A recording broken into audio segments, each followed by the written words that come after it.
ಏನಿವತ್ತು ಗುಂಡ್ಲುಪೇಟೆ ಸ್ಟ್ರೈಕ್ ನಡೀತಿದೆ. ನಮ್ಮನ್ನೆಲ್ಲ ಅರೆಸ್ಟ್ ಮಾಡೋಕ್ಕೆ 2 ವ್ಯಾನ್ಗಳು ಬಂದಿದ್ದಾವೆ ನೋಡಿ.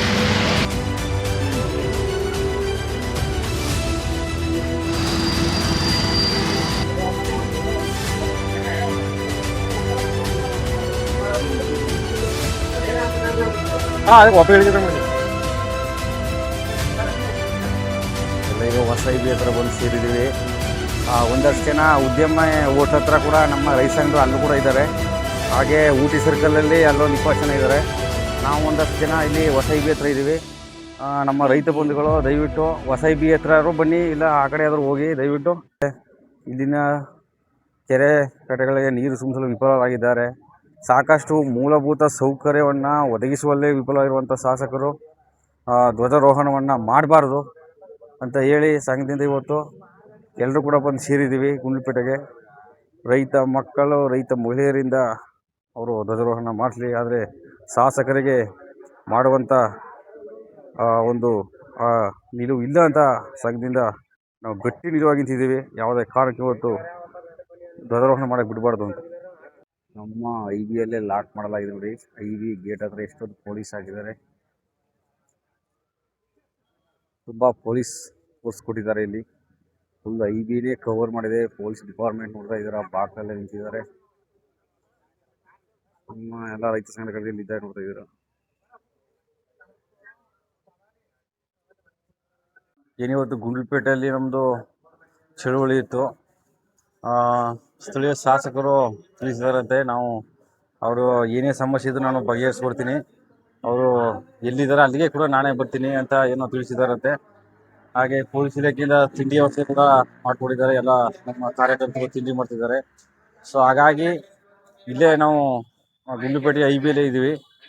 ಶಾಸಕರು ಇಲ್ಲಿಗೆ ಬರ್ತೀವಿ ಅಂತ ತಿಳಿಸಿದಾರಂತೆ. ನಮ್ಮ ತಾಲೂಕಿನ ಜನಪ್ರಿಯ ಶಾಸಕರಾದ ಗಣೇಶ್ ಪ್ರಸಾದ್ ಅವರೇ, ಇವತ್ತು ನಾವು ಸೇರಿದ ಉದ್ದೇಶ ಏನು ಅಂತಂದ್ರೆ, ನಾವು ಯಾವುದೇ ಪಕ್ಷದ ಏಜೆಂಟ್ ಅಲ್ಲ. ಬಿಜೆಪಿ ಸರ್ಕಾರ ಇರಬೇಕಾದ್ರೆ ನರೇಂದ್ರ ಮೋದಿ ಅವರು ಭೂಸ್ವಾಧೀನ ಕಾರ್ಯಕ್ರಮ ತಂದಾಗ ಅದರ ಬಗ್ಗೆನೂ ನಾವು ಹೋರಾಟ ಮಾಡಿದ್ವಿ. ಆಗ ಕಾಂಗ್ರೆಸ್ ಬಂದು ನಮ್ಮ ಜೊತೆಗೆ ಟವಲ್ ಹಾಕೊಂಡು, ಹಸಿರು ಟವಲ್ ಹಾಕೊಂಡು ಹೋರಾಟ. ನಮಗೆ ಕಾಂಗ್ರೆಸ್ ಸರ್ಕಾರ ನಮ್ಗೇನು ವಿರೋಧ ಅಲ್ಲ. ಕಾಂಗ್ರೆಸ್ ಸರ್ಕಾರ ಬರ್ಬೇಕಾದ್ರೆ ನಮ್ಮ ಕರ್ನಾಟಕದ ಜನ 70% ಜನ ಇರೋದ್ರಿಂದ ಕಾಂಗ್ರೆಸ್ ಸರ್ಕಾರ ಬಂದಿರೋದು. ನಾವು ಇಂಥ ಯಾವುದೇ ಪಕ್ಷದ ಏಜೆಂಟ್ ಅಲ್ಲ. ಕರು ಗುದ್ದಿದ್ರೆ ಹಸು ಹಾಲು ಕರೆದು ಅಂತ ಹೇಳ್ತಾರೆ. ತಮ್ಮ ತಾಲೂಕಿನ ಜನ ಪ್ರತಿನಿಧಿ ಆದ ನೀವು, ಮುಖ್ಯ ಪ್ರತಿನಿಧಿ ನೀವು. ನಮ್ಮ ಸಮಸ್ಯೆಗಳನ್ನ ನಿಮಗೆ ಹೇಳ್ಬೇಕು ಹೊರತು ನಾವು ಬೇರೆಯವ್ರಿಗೆ ಹೇಳಲಿಕ್ಕೂ ಸಾಧ್ಯ ಇಲ್ಲ. ನನ್ನ ಮನೆಯ ಪರಿಸ್ಥಿತಿನ ನನಗೆ ಹೇಳ್ಬೇಕು. ಆದ್ದರಿಂದ ನಾವೇನಂತಂದ್ರೆ, ರೈತರು ನಾವು ಹೋರಾಟ ಮಾಡಲೇಬೇಕು. ಈ ದೇಶಕ್ಕೆ ಸ್ವಾತಂತ್ರ್ಯ ಬರಬೇಕಾದ್ರೆ ಪ್ರತಿಭಟನೆಯಿಂದ ಬಂದಿರೋದು, ಸುಮ್ಮನೆ ಸ್ವಾತಂತ್ರ್ಯ ಬಂದ್ಬಿಟ್ಟಿಲ್ಲ. ಅದೇ ಇವತ್ತು ಸ್ವಾತಂತ್ರ್ಯ ದಿನಾಚರಣೆಯನ್ನು ಆಚರಿಸ್ತಾ ಇರೋದು ನಮ್ಗೆ ತುಂಬ ಹೆಮ್ಮೆ ವಿಚಾರ. ಇಂಥ ಸಮಯದಲ್ಲಿ ನಾವು ಶಾಸಕರ ವಿರುದ್ಧ ಹೋರಾಟ ಮಾಡಬೇಕು ಅಂತ ಖಂಡಿತವಾಗ್ಲೂ ನಮ್ಮ ಮನಸ್ಸಲ್ಲಿಲ್ಲ. ನಾವು ನಿಮ್ಮ ವಿರೋಧಿಗಳಲ್ಲ. ನಮ್ಗೆ ಗೆಲ್ಸಿರೋರು ನೀವೇ. ನಮ್ಮ ಸೇವೆ ಮಾಡೋಕೆ ನೀವು ಬಂದಿರೋದು. ನಾವು ಏನೇನು ಪರಿಸ್ಥಿತಿ ನಾವು ನಿಮ್ಗೆ ಹೇಳ್ಬೇಕು. ನಾವು ನಿಮ್ಗೆ ನೀವು ಅಲ್ಲಿ ಹೇಳ್ತೀರಿ, ಇಲ್ಲಾಂದ್ರೆ ಇರಪ್ಪ ಅಂತಾರೆ. ನಾವು ನಿಮ್ಮ ಮೇಲೆ ಜಾಸ್ತಿ ಒತ್ತಡ ಮಾಡಿದಷ್ಟು ನೀವು ಅಲ್ಲಿ ಮಾತಾಡೋಕ್ಕೆ ನಿಮ್ಗೆ ಸಡಿಲಿಕೆ ಆಗುತ್ತೆ ಅನ್ನೋ ಉದ್ದೇಶದಿಂದ ನಾವು ಪ್ರತಿಭಟನೆ ಮಾಡ್ತಾ ಇದ್ದೇವೆ ಹೊರತು ನಾವು ಯಾವುದೇ ಪಕ್ಷದ ಏಜೆಂಟ್ಗಳಾಗಿ, ದಯಮಾಡಿ ಒಂದು ನಿಮಿಷ ನಾವು ಏಜೆಂಟ್ ಆಗಿ ಕೆಲಸ ಮಾಡಕ್ಕೆ ಬಂದಿಲ್ಲ. ನೋಡಿ, ನಮ್ಗೆ ಹಸಿವಿದೆ. ಇವತ್ತು ಮಳೆ ಇಲ್ಲ, ನಿಮಗೂ ಗೊತ್ತು. ನಮ್ಮ ತಾಲೂಕಿನ ಶಾಸಕರಾಗಿ 90% ಮಳೆ ಇಲ್ಲ. ಬರ ಪೀಡಿತ ಪ್ರದೇಶ ಆಗಿದೆ. ಮಾನವ ಪ್ರಾಣಿ ಸಂಘರ್ಷ ಆಗ್ತಾ ಇದೆ. ಜಮೀನಲ್ಲಿ ಇರೋ ನೀರು ಬಿಡ್ತೀವಿ ಅಂದ್ರೆ ಸರ್, ಕರಡಿಗಳು ಪೈಪ್ ಲೈನ್ ಕಿತ್ತಾಕ್ಬಿಡ್ತಾವೆ ಸರ್. ನೀರೆಲ್ಲಿ ಬರ್ತಾ ಇರೋದು ಗೊತ್ತಿಲ್ಲ. ಇರೋ ಒಂದಷ್ಟು ನೀರು ಹರಿಸೋ ಅಂದ್ರೆ ಅದು ಇಲ್ಲ, ಮೇವಿಲ್ಲ. ನಿಜ ನಾವು ಇಲ್ಲಿ ಬರ್ಬೇಕಾದ್ರೆ ನಮ್ಮ ಮನೆಯೆಲ್ಲ ಜಗಳ ಆಡ್ಕೊಂಡು ಬಂದಿದ್ದೀವಿ. ನಿಮ್ಮ ದಿನೇ ಹೋರಾಟನ ಇದೇ ಕೆಲಸ ಅಂತಾರೆ. ಇಷ್ಟೆಲ್ಲ ಸಮಸ್ಯೆ ಇಟ್ಕೊಂಡು ನಾವು ಬಂದ್ವಿ. ನೀವು ನಮ್ಮನ್ನ ಲಘುವಾಗಿ ಮಾತಾಡಿದ್ರಲ್ಲ. ಇವ್ರಿಗೆ ರೈತರ ಸಮಸ್ಯೆನೇ ಗೊತ್ತಿಲ್ಲ ಅಂತ ಹೇಳಿದ್ರಲ್ಲ ಸರ್. ದಯಮಾಡಿ ಒಂದು ಮಾತು ಹೇಳ್ತೀನಿ, ದಯಮಾಡಿ ನಾವು ನಿಮ್ಮ ಬಂಧುಗಳು, ನಮ್ಮ ವಿರೋಧಿಗಳೆಲ್ಲ ನೀವು. ನೋಡಿ ಸರ್, 1 ಸೆಕೆಂಡ್ ಸರ್, ನೀವು ಯುವಕರು ಇದ್ರಿ, ನಮ್ಮ ತಾಲೂಕಲ್ಲಿ ಚೆನ್ನಾಗಿ ಬೆಳಿಬೇಕು. ನೀವು ನಮ್ ಸಹಕಾರ ಇರುತ್ತೆ, ನಿಮ್ಗೆ ಬೆಳಿಬೇಕು. ಅದನ್ನ ಅನ್ಯತಾ ಭಾವಿಸಕ್ ಹೋಗ್ಬಿಡಿ. ನಮ್ಮ ಸೇವೆ ಮಾಡಿ. ನಾವಿರ್ತೀವಿ. ನಾವು ನಿಮ್ಮ ವಿರೋಧಿಗಳೆಲ್ಲ ಖಂಡಿತ. ಈಗ ನಿಮ್ಮ ಕಾಂಗ್ರೆಸ್ ಪಕ್ಷದವರು ಇವರೆಲ್ಲ ರೈತರಲ್ವಾ? ನಾವು ಮಾಡೋದು ಅವ್ರಿಗೆ ಅನುಕೂಲ ಆಗಲ್ವಾ? ದಯಮಾಡಿ ಆ ರೀತಿ ನೀವು ಹೇಳ್ತೀನಿ, ಬಿಸಿ ರಕ್ತ ಏನು ಮಾಡೋಕ್ಕಾಗಲ್ಲ, ಮಾತಾಡ್ತೀರಿ, ಕೋಪ ಬರುತ್ತೆ. ನಮ್ಗೆ ಬೇಜಾರಿಲ್ಲ. ನಾವು ತಿಳ್ಕೊತೀಗ ನಮ್ಗೂ ನಮ್ಮ ಏಜ್ ಏನು ಯಾವ ವ್ಯಕ್ತಿ ಮಾತಾಡ್ಬೇಕಾದ್ರೆ ಏನೋ ಕಾರಣ ನಮ್ಗೆ ಗೊತ್ತಾಗುತ್ತೆ. ನಿಮ್ಮೆಲ್ಲ ನಾವು ಕೆಟ್ಟದಾಗ ತಿಳ್ಕೊಳಕ್ ಹೋಗಲ್ಲ. ದಯಮಾಡಿ ರೈತ ಸಂಘದ ಯಾವುದೇ ಆಗಿರ್ಲಿ, ನಾವು ಏನೇ ಹೋರಾಟ ಮಾಡಿದ್ರು ಬಿಜೆಪಿ, ಕಾಂಗ್ರೆಸ್, JCB 3 ಪಕ್ಷಕ್ಕೂ ಸೇರಿ ನಾವು ಹೋರಾಟ ಮಾಡ್ತೀವಿ ಹೊರತು ನಮ್ಮ ವೈಯಕ್ತಿಕವಾಗಿ ಹೋರಾಟ ಮಾಡಲ್ಲ. ಆದ್ರಿಂದ ದಯಮಾಡಿ ನಮ್ಮ ತಾಲೂಕಿನ ಶಾಸಕರಾಗಿದ್ರಿ, ಯುವಕರಾಗಿದ್ರಿ, ನಮ್ಮ ಸಮಸ್ಯೆಗಳನ್ನ ಆಲಿಸಿ ಪರಿಹಾರ ಕಂಡುಕೊಡಿ. ನಮ್ಮನ್ನ ಉಗ್ರಗಾಮಿಗಳು ನಕ್ಸಲ್ ರೀತಿ ನೋಡಕ್ ಹೋಗ್ಬಿಡಿ. ರೈತರನ್ನ ನಾವು ಅನ್ನದಾತರು ಬೇರೆ ಅಲ್ಲ ಅಂತ ಹೇಳ್ತಾ ಇದೀನಿ. ಮತ್ತೆ ಸಿದ್ದರಾಮಯ್ಯನವರು ಬಂದಿರ್ಬೇಕಾದ್ರೆ ಮೂಲೆ ಒಲೆನ ಅರಿಸ್ಕೊಡಿ ಅಂತ ಕೊಟ್ಟು ಸಿದ್ದರಾಮಯ್ಯನವರು ಕಸದ ಬುಟ್ಟಿಗೆ ಹಾಕ್ಬಿಟ್ರು. ಇಡೀ ಜಿಲ್ಲೆನೇ ಕಸದ ಬುಟ್ಟಿಗೆ ಹಾಕ್ಬಿಟ್ರು. ಇದ್ರ ಬಗ್ಗೆ ಹೋರಾಟ ಮಾಡಿ, ಯುವಕರಿದ್ರಿ, ನಮ್ಮ ಬೆಂಬಲ ನಿಮ್ಗಿರುತ್ತೆ ಅಂತ ನಾನು ಹೇಳ್ತಾ ಇದ್ದೀನಿ ಅಂತ ಹೇಳ್ತಾ ನಾನು ಮಾತನ್ನ ಮುಗಿಸ್ತೀನಿ. ಜೈ ಹಿಂದ್, ಜೈ ರೈತ.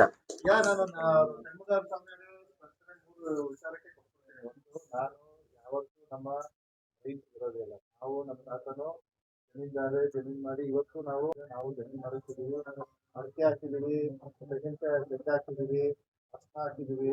ಬಟ್ ಈಗ ಇವತ್ತು ನಾವೇ ನಮ್ಮ ಇಲ್ಲೊಂದು ಜಮೀನ ಒಂದು ಸುತ್ತಿ ನೋಡ್ಬೇಕು, ಸುತ್ತಿ ಹಾಕಿದ್ವಿ ಅಂತಲೂ ಕೇಳ್ತಾರೆ. ಒಂದು ನಮ್ಮ ಪರಿಸ್ಥಿತಿ ನಾವೇನು ಇಲ್ಲ, ನೀರಿನ ಸಮಸ್ಯೆ ಏನು ಅಂದ್ರೆ ನಾವು ವಿಚಾರ ಹೇಳ್ಕೊಂಡು ಅವತ್ತು ನಾನು ಯಾಕೆ ಈ ವಿಚಾರ ಹೇಳ್ತೀನಿ, ರೈತರು ಕಾರ್ಖಾನೆ ದಿನಾಚರಣೆ ಅಲ್ಲಿ ಸಮಸ್ಯೆಗಳನ್ನ ಒಂದಾಗಿ ಹೇಳ್ತೀವಿ. ನಾವೊಂದು ಹುತಾತ್ಮರ ದಿನಾಚರಣೆ ಅಂತ ಕರೆದಿರ ಈ ಹುತಾತ್ಮರಿಗೆ ನೀವು ಸರ್ಜನರು ಇದೇ ಹೇಳ್ತಿದ್ದೀರಾ, ಅದ್ ಸ್ವಲ್ಪ ಅದ್ ಮಾಡಿ ಅಂತ ಹೇಳಿದ್ದಾರೆ.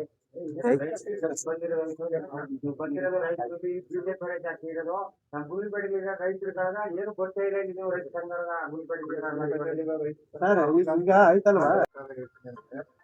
ನಮ್ಮ ಗುಂಡ್ಲುಪೇಟೆ ನೀರು ನಿಲ್ಸಿದ್ವಿ, ನಾವು ಫಾಲೋ ಅಪ್ ಮಾಡ್ತಾನೆ ಇದ್ದೀವಿ. ನಾವು ಸುಮ್ಮನೆ ಕೂತಿಲ್ಲ. ಆಮೇಲೆ ನಂಗೆ ಈಗ ನಿಜ ಹೇಳ್ಬೇಕಂದ್ರೆ ನಮ್ಮ ಗುಂಡ್ಲುಪೇಟೆ ವಿಧಾನಸಭೆ ಪ್ರಾಬ್ಲಮ್ ಇರೋದೇ ಕೆರೆ ನೀರು. ರಸ್ತೆಗಳು ಕೆಲವು ಆಗಿದೆ, ಕೆಲವು ಆಗ್ತವೆ, ಕೆಲವು ಸೆಂಟ್ರು ಆಗ್ತದೆ, ಬರ್ತದೆ. ಈಗ ಯಾರು ಏನೇ ಮಾತಾಡಿದ್ರೆ ಗುಂಡ್ಲುಪೇಟೆ ಈಗ ಈ ರೋಡೇ ಇರ್ಬೋದು, JSS ಕಾಲೇಜು, ಪೊಲೀಸ್ ಸ್ಟೇಷನ್, ಲಾಕ್ ಹೋಗ್ತಿರೋ ರೋಡೇ ನಾವು ಮಾಡಿಸಿರೋದು. TSP ಗ್ರಾಂಟ್ ನಮ್ಗೆ ಈ ವರ್ಷ ಕಮ್ಮಿ ಬಂದಿದೆ 2 ವರ್ಷದಿಂದ, ಈಗ ಒಂದು 5 ಕೋಟಿ ಬಂದಿದೆ. ಸೊ ಅವೆಲ್ಲ ಗ್ರಾಂಟ್ಗಳ ಮುಖಾಂತರ ಮಾಡಿಸಿದ್ವಿ. ಕೆರೆ ನೀರು ಯಾಕೆ ಹೋದು ನಾನು ತಪ್ಪಾಗಿದ್ದೀನಿ ಅಂತ ನಿಮ್ಗೆ ಹೇಳ್ತೀನಿ. ಅವತ್ತು ಬಂದಾಗ 3 ಜನ ಮನೋಜ್ ಪಟೇಲ್ ಅಂತ ಹೇಳಿ ಹಾಕ್ಬಿಟ್ಟು ಫೇಸ್ಬುಕ್ ಪೋಸ್ಟ್ ಹಾಕ್ತಾರೆ. ಯಾರು ಬರ್ದಿದ್ರು ನಾಗರಾಜ್ ಮತ್ತೆ ಮನೋಜ್ ಪಟೇಲ್ BJP ಜಿಲ್ಲಾ ವಕ್ತಾರ. DC ಹತ್ರ ನೀವು ಹೋಗಿ ಕೇಳಿ, ನಾವು ನಿಮ್ಗೆ ವಿರೋಧ ಮಾಡಲ್ಲ. ಈಗ ನೀವು ಪ್ರತಿಭಟನೆ ಮಾಡಿ, ಆಮೇಲೆ ಅದು ಆಯ್ತು, ಅಲ್ಲಿ ಡಿಸೈನ್ ಆಯ್ತು, DC ಅವ್ರು 30 ದಿನಕ್ಕೆ ಕೊಡ್ತೀವಿ ಅಂದ್ರೆ ಆಯ್ತು, ಕೊಟ್ಟರು. ಇಲ್ಲಿ ನೆಕ್ಸ್ಟ್ ಡೇ ಪಾರ್ವತಿ ಬೆಟ್ಟದಲ್ಲಿ ಅವರೇ ಮೀಟಿಂಗ್ ಕರೀತಾರೆ, ಯಾರು BJPಯ ಮುಖಂಡರುಗಳು ಕರೆದ್ಬಿಟ್ಟು ನಮಗೆ ನೀರು ಬಿಡ್ತಿಲ್ಲ ಅಂತ ಇಲ್ಲಿ ಹೋರಾಟ ಮಾಡಬೇಕು.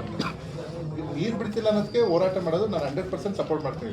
ನಾವು ಯಾವತ್ತೂ KRSನ ಕಾವೇರಿನ ನಾವು ತಮಿಳ್ನಾಡು ಕೊಡಿ ಅಂತ ನಾವು ಹೇಳೋದು. ಯಾಕಂದರೆ ಒಂದು ಪ್ರತಿನಿಧಿ ಆಗೋಕ್ಕಿಂತ ಫಸ್ಟು ನಾವು ಕನ್ನಡದವರು ನಾವು ನಮ್ಮ ತತ್ವನ ನಮ್ಮ ತತ್ವನ ಉಳಿಸ್ಕೋಬೇಕಾಗಿದೆ. ಹಂಗಾಗಿ ಫಸ್ಟ್ ಅದನ್ನು ಮಾಡಬೇಕು. ಅವತ್ತು ನಾನು ಅದಕ್ಕೆ ಏನಂದೆ, ನೋಡಪ್ಪ ಇವರು ರೈತರಲ್ಲ, ಇವರು ಮಾತಾಡ್ತಿರೋದು, ಇವರು ಪಕ್ಷಕ್ಕೆ ಬೇಕಾದಂಗೆ, ಇವರ ಅನುಕೂಲಕ್ಕೆ ಬೇಕಾದಂಗೆ ನನ್ನ ವಿರುದ್ಧ. ಯಾಕಂದ್ರೆ ನಾನು ಒಂದು ವಿಚಾರ ಹೇಳ್ತಿದ್ದೇನೆ, ನಮ್ಮ ತಂದೆ ಇದ್ದಾಗ ನಾವು ಯಾರು ರಾಜಕೀಯನೂ ಮಾಡಲಿಲ್ಲ, ಎಲ್ಲೂ ಬಂದು ಒಬ್ಬರು ಇನ್ಫ್ಲುಯೆನ್ಸ್ ಮಾಡಲಿಲ್ಲ, ತಾಲೂಕು ಆಫೀಸು ನೋಡಿಲ್ಲ, ನಮ್ಮ ಆಳಳ್ಳಿ ಬಿಟ್ಟರೆ, ಬಂಡೀಪುರ ಬಿಟ್ಟರೆ ನಾನು ಇನ್ಯಾವ ಊರನ್ನೂ ನೋಡಿರಲಿಲ್ಲ. ಇನ್ಫ್ಯಾಕ್ಟ್ ನಮ್ಮ ಮನೇಲಿ ಒಬ್ಬ ಸೋಮಳ್ಳಿಯವನವನೇ, ಅವನ ಮನೆಗೆ ನಾನು ಹೋಗಿದ್ದು ಅವ್ನು ಬಂದು 5-6 ವರ್ಷ ಆದಮೇಲೆ. ಅಂಥ ಒಂದು ಪರಿಸ್ಥಿತಿ ನಾವೆಲ್ಲ ಬೆಳ್ಕೊಂಬಂದಿದ್ದು. ನಮ್ಮ ಪಾಡ ನಾವು ಹೆಂಗೋ ಉದ್ಯಮಗಳು ಅವು ಇವು ಮಾಡ್ಕೊಂಡಿದ್ವು.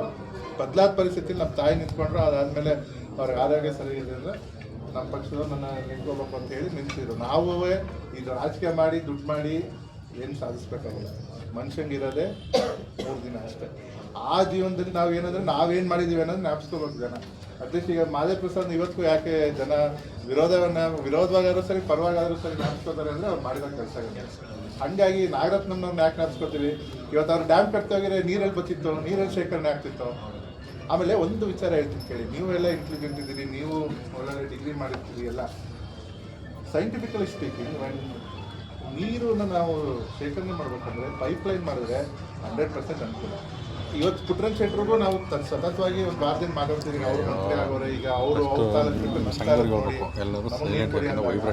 ಅವ್ರಂತಾರೆ ಪೈಪ್ಲೈನ್ ಈಗ ನಮ್ಮ 470 ಕೋಟಿ ಇದರಲ್ಲೂ ಪೈಪ್ಲೈನ್ ಆಗಿದೆ. ಅವರೆಲ್ಲ ಈಗ ಎಲ್ಲ ಇದು ಅಲ್ಲ ಏನಾದರೂ ಮೋಟ್ರಿಗೆ ಇದು ಮಾಡ್ತಾರಲ್ಲ. ಸೊ ಅವಾಗ ಸೇರಿದ್ರೆ 100% ಕಲ್ಕಟ್ಟೆನೂ 100% ತುಂಬಬೇಕು, ಬಸ್ಸ ಕಟ್ಟೆನೂ 100% ತುಂಬಬೇಕು. ಯಾರು ಏನು ಕಾರಣ ಕೊಡಕ್ಕಾಗಲ್ಲ.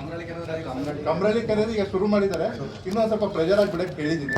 ನೀರಿನ ಪ್ರಾಬ್ಲಮ್ ಕಬ್ಬಿನಿಲಿ ಲೆವೆಲ್ ಏರ್ತಾ ಇದೆ, ಎಲ್ಲಿಂದ ಮಳೆ ವಿಚಾರದಿಂದ ಅಲ್ಲಿ ಏರ್ತಾ ಇದೆ. ನೀರಿನ ಪ್ರಾಬ್ಲಮ್ ಇಲ್ಲ. ಏನ್ ಸಮಸ್ಯೆ ಆಗಿರೋದಂದ್ರೆ ಪ್ರೆಷರ್ ಏರ್ಸ್ಕೋಬೇಕು. ಪ್ರೆಷರ್ ಏರ್ಸ್ಕೊಂಡು ಮಾಡೋ 100% ನಾವು ಸಪೋರ್ಟ್ ಮಾಡೇ ಮಾಡ್ತೀವಿ. ಅದ್ರಲ್ಲಿ ಯಾವುದೇ ಮಾತು ಎರಡನೇ ಮಾತಿಲ್ಲ.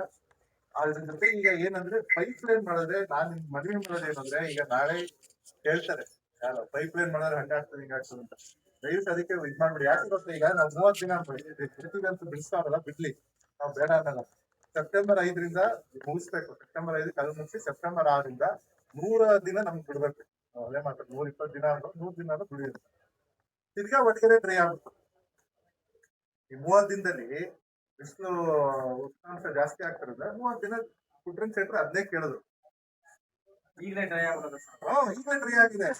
ಈಗ 120 ದಿನಕ್ಕೆ ತಿರ್ಗಾ ನಾನು ಸರ್ಕಸ್ಸೇ ಅದು. ನಾವು ಈಗ ಸೆಪ್ಟೆಂಬರ್, ಅಕ್ಟೋಬರ್, ನವೆಂಬರ್, ಡಿಸೆಂಬರ್ 3-4 ತಿಂಗಳಿಗೂ ಹಿಂಸದ್ರಲ್ಲಿ ಅದು ಅದೇ ಇರೋದು. ಅದೇ ಪೈಪ್ ಲೈನ್ ಇದ್ರೆ ಏನಾಗ್ತದೆ, ಒಟ್ಟಿಗೆ ಫುಲ್ ಆದ್ಮೇಲೆ ನೆಕ್ಸ್ಟ್ ಪೈಪ್ ಲೈನ್ ಅಲ್ಲಿಗೆ. ಸೊ ಡ್ರೈ ಅನ್ನೋದೇ ಬರಲ್ಲ. ಡ್ರೈ ಅನ್ನೋದು ಬರಲ್ಲ ಅಂದ್ರೆ 100% ಅಲ್ಲ, ಅಟ್ಲೀಸ್ಟ್ 70-80% ಅಲ್ಲ ನೀರು ಉಳ್ಕೊಳ್ಳೋ ಅಂತ ಒಂದು ಸಿಚುವೇಶನ್ಗೆ ಆ ಕೆರೆಗಳನ್ನ ತರ್ಬೋದು. ಇದೇ ಆ ಪ್ರಾಜೆಕ್ಟ್ ಮಾಡಿ ಪ್ರಯೋಜನ ಇಲ್ಲ. ಆಮೇಲೆ ಕುಟ್ರಿನ್ ಸೆಟ್ರ್ ಹೇಳೋದು ಏನು, ನಾನು ಮಾತಾಡೋದಂಗೆ, ನಾನು ಮಾದೇಪುರ ತಗೊಂಡಿದ್ದಾಗ ನಮ್ಮ ಈ 4th ಸ್ಟೇಜ್ಗೆ ಇಲ್ಲಿ ಕೊಡೋದು ಬೇಡ, ಬರೀ ನಗರಕ್ಕೆ ಕೊಡೋಣ ಅಂತ ಹೇಳಿದ್ದೆ. ಆದ್ರೆ ಮಾದೇಪುರದವರೇ ದಯವಿಟ್ಟು ಸರಿ ಇಲ್ಲ, ಇಲ್ಲಿಗೂ ಬರ್ಬೇಕು.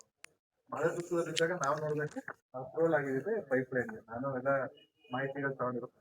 ಆಮೇಲೆ ಬಂದಂತ ಸರ್ಕಾರದಲ್ಲಿ ಗ್ರಾವಿಟಿ ಅದು ಮಾಡಿದ್ದಾರೆ. ಗ್ರಾವಿಟಿ ನಾವೇ ನಿಮ್ಗೆ ಉದಾಹರಣೆ ಹೇಳೋದು, ನಮ್ಮ ಮನೇಲಿ ನೀರ್ ಬಂದಿದ್ರೆ ಜೋರಾಗಿ ಬಂದ್ಬಿಟ್ರೆ ವೇಸ್ಟ್ ಆಗಿ ಹೋಯ್ತದೆ. ಪೈಪ್ ಅಲ್ಲಿ ಗಿಡಕ್ಕೆ ನೀರ್ ಬಿಟ್ರೆ ಪೈಪ್ ಗಿಡಕ್ಕೂ ನೀರು ಹೋಯ್ತದೆ, ನೀರು ಸೇವ್ ಆಯ್ತದೆ. ಅಷ್ಟೇ ಸ್ಮಾಲ್ ಎಕ್ಸಾಂಪಲ್. ಸೊ ಹಾಗಾಗಿ ನನ್ನ ಮನವಿ ಏನಾದ್ರು, ದಯವಿಟ್ಟು ನೀವೆಲ್ಲ ಪೈಪ್ ಲೈನ್ಗೆ ಸಹಕಾರ ಕೊಡಿ. 100% ಅದನ್ನ ಮಾಡಿ. ರೈತರ ವಿವಿಧ ಸಮಸ್ಯೆಗಳನ್ನು ತಕ್ಷಣ ಪರಿಹರಿಸುವಂತೆ ಸಾಮೂಹಿಕ ನಾಯಕತ್ವ ಕರ್ನಾಟಕ ರಾಜ್ಯ ರೈತ ಸಂಘ ಹಾಗೂ ಹಸಿರು ಸೇನೆ ನೇತೃತ್ವದಲ್ಲಿ ನಮ್ಮ ರೈತರ ನ್ಯಾಯಯುತ ಬೇಡಿಕೆಗಳಿಗಾಗಿ ನಡೆಯುತ್ತಿರುವ ಬೆಳವಣಿಗೆ ಸ್ಥಳಕ್ಕೆ ಇಂದು ತಾವು ಆಗಮಿಸುತ್ತಿರುವುದು ಸ್ವಾಗತಾರ್ಹ. ನಮ್ಮ ಕ್ಷೇತ್ರದ ರೈತರು ಹಲವು ವರ್ಷಗಳಿಂದ ಕೃಷಿ, ನೀರಾವರಿ, ಕುಡಿಯುವ ನೀರು, ಕಾಡು ಪ್ರಾಣಿಗಳ ಹಾವಳಿ ಹಾಗೂ ರೈತರ ಬೆಳೆಗಳಿಗೆ ಸೂಕ್ತ ಬೆಲೆ ಸೇರಿದಂತೆ ಹಲವಾರು ಸಮಸ್ಯೆಗಳನ್ನು ಎದುರಿಸುತ್ತಿದ್ದಾರೆ. ಈ ಹಿನ್ನೆಲೆಯಲ್ಲಿ ನಮ್ಮ ಪ್ರಮುಖ ಬೇಡಿಕೆಗಳು: ಗುಂಡ್ಲುಪೇಟೆ ತಾಲೂಕಿನಲ್ಲಿ ತಕ್ಷಣ ಬರಪೀಡಿತ ಪ್ರದೇಶವೊಂದು ಘೋಷಣೆ ಮಾಡಬೇಕು. ಎರಡನೇದು, ಗುಂಡ್ಲುಪೇಟೆ ಎಲ್ಲ ಕೆರೆಗಳಿಗೆ ಕೃಷಿಗಾಗಿ ಸಮರ್ಪಕವಾಗಿ ನೀರು ಹರಿಸಬೇಕು. ಕೇರಳದ ಮೂಲೆ ಹೊಳೆ ನೀರನ್ನು ನಮ್ಮ ಗುಂಡ್ಲುಪೇಟೆ ಭಾಗಕ್ಕೆ ತರಬೇಕು. ಮೂರನೇದು, ಕಾಡು ಪ್ರಾಣಿಗಳ ಹಾವಳಿಯಿಂದ ರೈತರ ಬೆಳೆ ಮತ್ತು ಜಾನುವಾರುಗಳಿಗೆ ಆಗುತ್ತಿರುವ ನಷ್ಟಕ್ಕೆ ಸೂಕ್ತ ಪರಿಹಾರ ನೀಡಬೇಕು. ಗ್ರಾಮೀಣ ಪ್ರದೇಶದಲ್ಲಿ ಕುಡಿಯುವ ನೀರಿನ ಸಮಸ್ಯೆಯನ್ನು ತಕ್ಷಣ ಪರಿಹರಿಸಬೇಕು. ರೈತರ ಬೆಳೆಗಳಿಗೆ ನ್ಯಾಯಯುತವಾಗಿ ಬೆಲೆ ಹಾಗೂ ಮಾರುಕಟ್ಟೆ ವ್ಯವಸ್ಥೆ ಕಲ್ಪಿಸಬೇಕು. ರೈತರ ಸಮಸ್ಯೆಗಳಿಗೆ ಸಂಬಂಧಿಸಿದಂತೆ ಅಧಿಕಾರಿಗಳು ಗ್ರಾಮಗಳಿಗೆ ಭೇಟಿ ನೀಡಿ ಸ್ಥಳದಲ್ಲಿಯೇ ಸಮಸ್ಯೆಗಳನ್ನು ಪರಿಹಾರ ವ್ಯವಸ್ಥೆ ಮಾಡಬೇಕು. ನಮ್ಮ ತಾಲೂಕಿನ ಗ್ರಾಮಗಳ ಮೂಲಭೂತ ಸಮಸ್ಯೆಗಳನ್ನು ಗುರುತಿಸಿ ಸಮಗ್ರ ಗ್ರಾಮೀಣಾಭಿವೃದ್ಧಿ ಕಾರ್ಯಕ್ರಮ ರೂಪಿಸಬೇಕು. ಓಂಕಾರ ಸಿದ್ದೇಶ್ವರ ಕೆರೆಗೆ ನೀರು ಬಿಡುವ ಯೋಜನೆ ಕೈಬಿಟ್ಟು ತಕ್ಷಣ ಕೆರೆಗೆ ನೀರು ತುಂಬಿಸಬೇಕು. ಗುಂಡ್ಲುಪೇಟೆ ತಾಲೂಕಿನಲ್ಲಿ ನಡೆಯುವ ಗಣಿಗಾರಿಕೆಯನ್ನು ನಿಲ್ಲಿಸಬೇಕು. ನಮ್ಮ ನ್ಯಾಯಯುತವಾದ ಬೇಡಿಕೆಗಳಿಗೆ ತಾವು ಸ್ಪಂದಿಸಿ ಸಂಬಂಧಿಸಿದ ಅಧಿಕಾರಿಗಳಿಗೆ ಸೂಕ್ತ ನಿರ್ದೇಶನ ನೀಡಿ ರೈತರ ಸಮಸ್ಯೆಗಳಿಗೆ ಶಾಶ್ವತ ಪರಿಹಾರ ಕಲ್ಪಿಸಿಕೊಡಬೇಕೆಂದು ಈ ಮೂಲಕ ಒತ್ತಾಯಿಸುತ್ತೇವೆ. ಕೈ ಬಿಟ್ಟಿದೆ ಸರ್, ಅದನ್ನ 100% ಇದಕ್ಕೆ ಪರಿಹಾರ ಅಂತ ಕೆಲಸ ಮಾಡ್ತೇವೆ. ಬನ್ನಿ. ಎಲ್ರಿಗೂ ನಮಸ್ಕಾರ. ಇವತ್ತು ಏನು ಚಳವಳಿ ಹಮ್ಮಿಕೊಂಡಿತ್ತು ಸ್ಥಳಕ್ಕೆ ಗುಂಡ್ಲುಪೇಟೆ ಶಾಸಕರು ಬಂದಿದ್ದಾರೆ. ಬಂದು ರೈತರ ಎಲ್ಲ ಸಮಸ್ಯೆಯನ್ನು ಆಲಿಸಿ ತಕ್ಷಣ ಎಲ್ಲ ನಾನು ಪರಿಹರಿಸ್ತೀನಿ ಅಂತ ಹೇಳಿದ್ದಾರೆ. ನಾವು ಯಾವುದೇ ರೈತ ವಿರೋಧಿ ಅಲ್ಲ ಅಂತ ಕೂಡ ಸ್ಪಷ್ಟವಾಗಿ ತಮ್ಮ ನಿಲುವನ್ನು ಹೇಳಿದ್ದಾರೆ. ಸಾಕಷ್ಟು ರೈತರು ತಮ್ಮ ಸಮಸ್ಯೆಗಳನ್ನು ಹೇಳ್ಕೊಂಡಿದ್ದಾರೆ. ಸೊ ಹಾಗಾಗಿ ಏನು 1ನೇ ತಾರೀಕು ಸಂಪೂರ್ಣ ದಿನವನ್ನು ನಿಮಗಾಗಿ ಮೀಸಲಿಟ್ಟಿರ್ತೀನಿ. ದಯವಿಟ್ಟು ಎಲ್ಲ ರೈತರು ಕೂಡ ದಯವಿಟ್ಟು 1ನೇ ತಾರೀಕು ಏನು ಗುರುಭವನಕ್ಕೆ ಬಂದುಬಿಡಿ ಅಂತ ಹೇಳಿದ್ದಾರೆ ಸಾಕಷ್ಟು. ಸೊ ಹಾಗಾಗಿ ಚಳವಳಿ ಬಹಳ ಒಂದು ಸುಸೂತ್ರವಾಗಿ ನಡೆದಿದೆ. ಎಲ್ಲರೂ ಈಗ ಚಳವಳಿ ಕೈ ಬಿಟ್ಟಿದ್ದಾರೆ. ಇವಾಗ ಹೊರಡ್ತಾ ಇದ್ದೀವಿ, ನೋಡ್ತಾ ಇದ್ದಾರೆ ನೀವು ಎಲ್ಲ ನಮ್ಮ ರೈತ ಬಂಧುಗಳು ಇವಾಗ ಹೋಗ್ತಾ ಇದ್ದಾರೆ. ಸಾಕಷ್ಟು ಸಮಸ್ಯೆಗಳ ಏನಿದೆ ಸರ್ಕಾರ ಗಮನಕ್ಕೆ ತರುವಂಥ ಉದ್ದೇಶ, ಯಾವುದೇ ಪಕ್ಷದ ವಿರೋಧಿ ಅಲ್ಲ ನಾವು, ಆದರೆ ಇದನ್ನು ಸರ್ಕಾರದ ಗಮನಕ್ಕೆ ತರಬೇಕು, ಜನಗಳಿಗೆ ತಿಳಿಬೇಕು. ಹಾಗಾಗಿ ಯಾವುದೇ ಒಂದು ವ್ಯಕ್ತಿಯ ವಿರುದ್ಧವಾಗಿ ನಾವು ಹೋರಾಟ ಮಾಡಲ್ಲ. ನಮ್ಮ ಹಕ್ಕು, ನಮ್ಮ ತಾಲೂಕಿಗಾಗಿರುವಂಥ ಸಂಕಷ್ಟದ ಬಗ್ಗೆ ನಾವು ಮಾಡಿದ್ದು. ಸೊ ಹಾಗಾಗಿ ಇವತ್ತಿನ ಚಳವಳಿ ಇವತ್ತು ಕೈ ಬಿಡಲಾಗಿದೆ. ಎಲ್ಲರಿಗೂ ನಮಸ್ಕಾರ.